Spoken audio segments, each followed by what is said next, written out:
Bienvenue, chers jeunes, à la communauté d'études quotidiennes de la Bible, où en ce lundi 11 mars 2024, nous allons ensemble lire la méditation quotidienne des jeunes, ayant pour titre La grande escroquerie.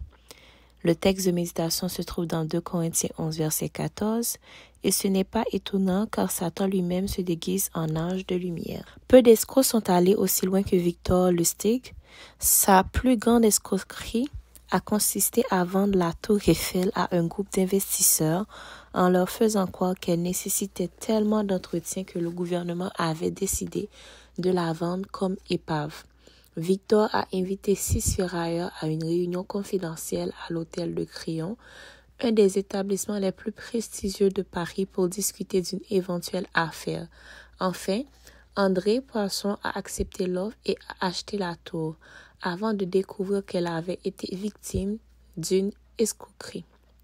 Une autre de ses les plus courantes était sa machine à imprimer de l'argent.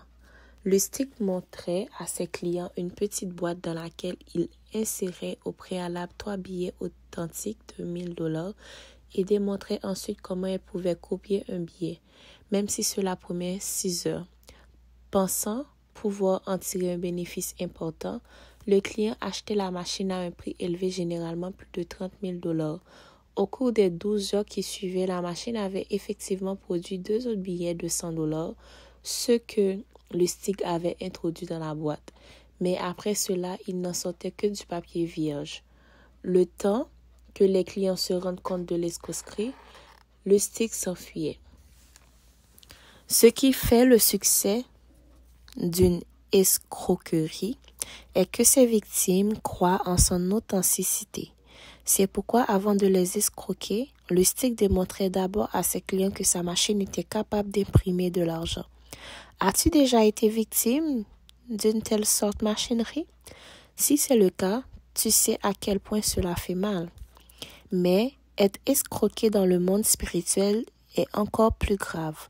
Les Écritures indiquent qu'avant la seconde venue de Jésus, Satan se fera passer pour le Christ afin de simuler sa venue.